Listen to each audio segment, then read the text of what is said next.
Un millonario CEO encubierto encontró a una nueva mesera durmiendo en un asiento del restaurante después del trabajo. Lo que hizo después sorprendió a todos. Te dije que la mesa 4 pidió el salmón a la parrilla, no el pollo asado. Esta es la tercera vez esta noche, Sandra. La voz del gerente cortó el murmullo del restaurante como una cuchilla. Sandra Carter se quedó inmóvil, con las manos aferradas al borde del mostrador. Su cabello rubio, recogido a toda prisa, se había soltado en mechones que enmarcaban su pálido rostro. No se defendió. No discutió. Solo asintió una vez y susurró, lo siento. Sus dedos temblaron levemente al alcanzar el plato. El movimiento pasó casi inadvertido entre el bullicio del personal a su alrededor, pero él lo notó. ¿Noche difícil?, preguntó Isen Miles mientras llevaba una bandeja con vasos vacíos. Su tono era ligero, casi demasiado casual. Sandra le ofreció una sonrisa educada y distante, de esas que se usan por reflejo cuando ya no se espera que la amabilidad dure. Supongo que solo estoy torpe. El gerente arrojó una toalla sobre el mostrador y se dirigió a la cocina, murmurando entre dientes. Sandra regresó al comedor sin añadir una sola palabra. Isen, aún con la placa de nombre que decía Eric, era nuevo. Al menos eso suponían. Nadie en el restaurante sabía que en realidad era el fundador y CEO de Miles & Flavors, una cadena de restaurantes exitosos en todo el estado. Había llegado de incógnito para observar, para reconectar con la gente que hacía que el negocio funcionara en la base. Pero lo que no esperaba era encontrarla a ella. Sandra se movía como alguien que cargaba con un peso invisible. Los hombros levemente caídos. Los pasos cuidados pero eficientes. La voz suave, aunque firme, cuando hablaba con los clientes. No destacaba, y eso era precisamente lo que la hacía destacar. A medianoche, la última mesa fue retirada. Las luces se atenuaron. El ruido de platos y cubiertos se desvaneció. La mayoría del personal ya había terminado su turno y se había marchado a la fría noche. Isen volvió, entrando de nuevo en el espacio silencioso. Había dejado su billetera en el vestuario y regresó a buscarla. El lugar se sentía distinto sin el ruido, más vacío, de alguna manera. Pasó junto a las cabinas cerca de la ventana, y se detuvo. Allí, acurrucada en uno de los asientos del rincón, estaba Sandra. Dormida profundamente. Su cabeza descansaba contra el respaldo de vinilo, aún con el delantal puesto, y con leves manchas de comida en la manga. Una de sus manos sujetaba un trapo descolorido, manchado, desgastado, pero doblado con cuidado, como si tuviera más valor del que aparentaba. Por un momento, Isen simplemente la observó. Se veía tan pequeña, tan agotada, tan sola. Dio un paso más cerca y se inclinó suavemente. Sandra, dijo en voz baja. Ella se movió, las pestañas aleteando como si lucharan por abrirse contra su voluntad. 5 minutos más, no apagues la estufa, murmuró, y volvió a hundirse en el sueño. Isen dudó. Sobre la mesa junto a ella, notó un papel doblado. Con cuidado lo tomó, procurando no despertarla.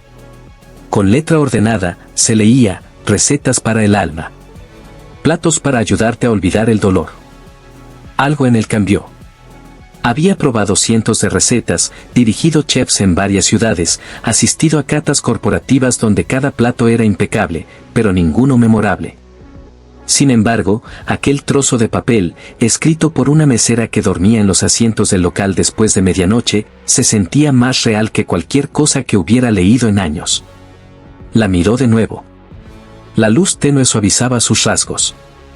No parecía frágil, parecía cansada de fingir ser fuerte. Había una diferencia. Y él la conocía bien.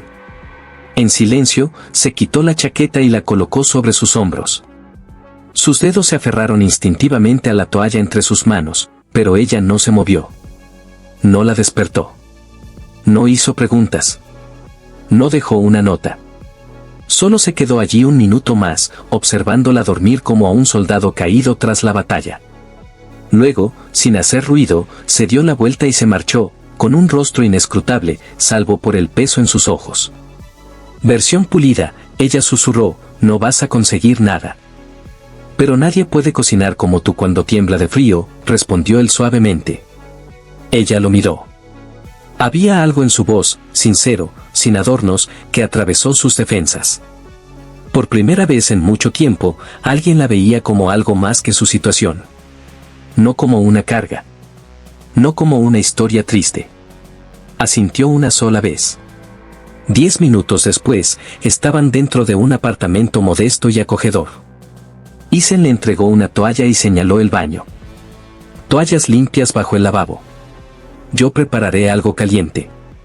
Ella desapareció por el pasillo.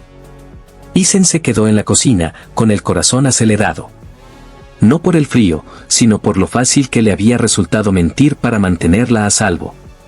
Aquel lugar era suyo, aunque apenas lo usaba, parte de una vida que apenas reconocía. Cuando regresó, envuelta en una sudadera prestada y con un tenue aroma a lavanda, una taza humeante de fideos con huevo cocido y caldo la esperaba sobre la mesa. ¿Fideos con huevo?, dijo, alzando una ceja. Isen se encogió de hombros. Es lo que preparo cuando el mundo parece más pesado de lo que debería. Ella sonrió, se sentó y tomó los palillos. Comieron en silencio. Entonces él preguntó, ¿alguna vez has estado enamorada? Ella lo miró y luego bajó la vista. Creí estarlo, pero cuando terminó, no supe si lo había amado a él o al futuro que pensaba que estábamos construyendo.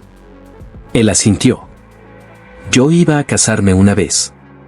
Sus ojos se levantaron. Nunca apareció, dijo él, dejando los palillos sobre la mesa.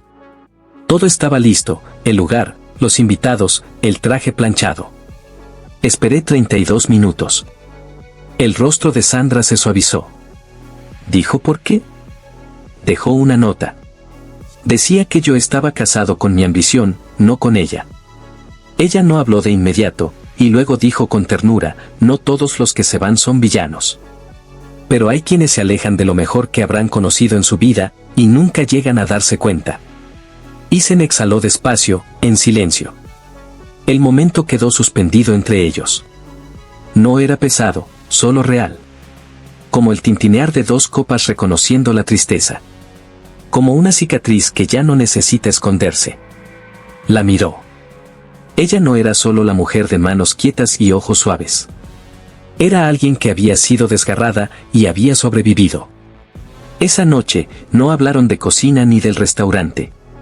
Simplemente se sentaron a una mesa pequeña, compartiendo cuencos de comida sencilla y el silencio entre dos corazones que habían dejado de fingir que no estaban cansados.